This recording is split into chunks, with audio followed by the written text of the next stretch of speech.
Friends is Rich with God is Near, and wanted to. Wes Huff, he's on Flagrant Podcast. He says something about the Gospel of Thomas and the Book of Enoch.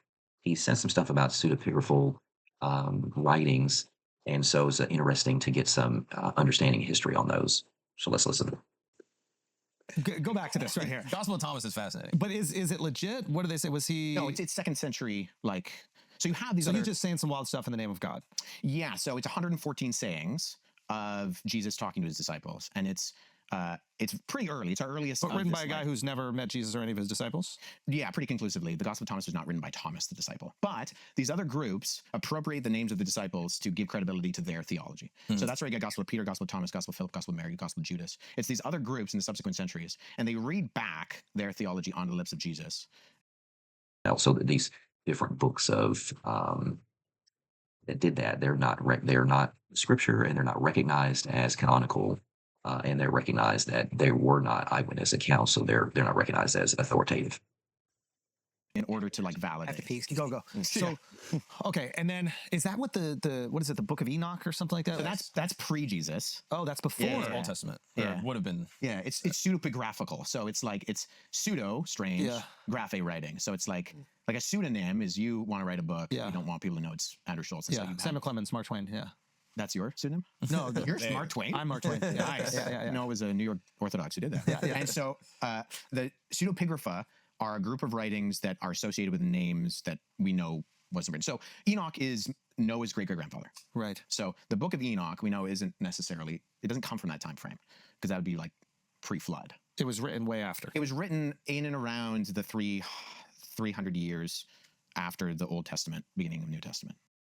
So he's done. There's 400 years between the end of the Old Testament and the beginning of the New Testament. So he's saying it's written about 300 years after the end of the Old Testament. So during that silent period, so some of these different books were written, and Book of Enoch was one of those. So it wasn't obviously written by Enoch, because that was way before the flood.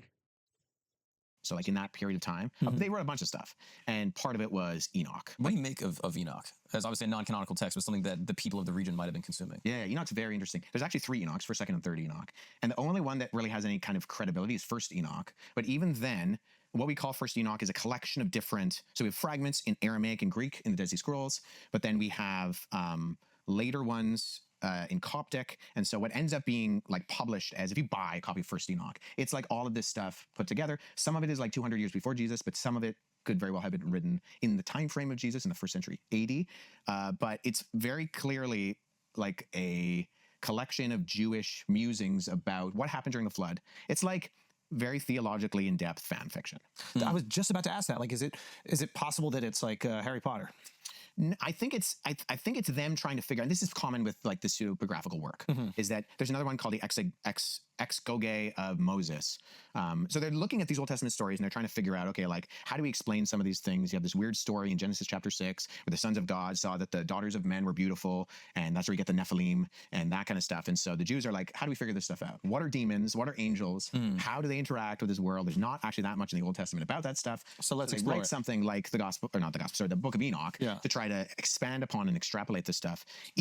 There you have it. There's some information related to the Book of Enoch and some Gospel of Thomas and stuff like that. So it's good to get his take on those particular books and see if they're trustworthy. It's basically just some writings. They are not on the same level as Scripture that you have the 66 books of the Bible. So just keep that in mind if you happen to be reading something or you hear somebody talking about one of these other books, the Gospel of Thomas, Gospel of Enoch, or anything like that. They're not recognized as Scripture. They're not part of the canon, which is the 66 books of the Bible. And so therefore you should not trust them related to guiding your life and the principles that we should live by. Those are well expounded in the 66 books. We have plenty to guide our lives, and that's what we need to keep in mind as we try to follow Christ. That's it for this one. Please share, like, subscribe, and we'll see you on the next one.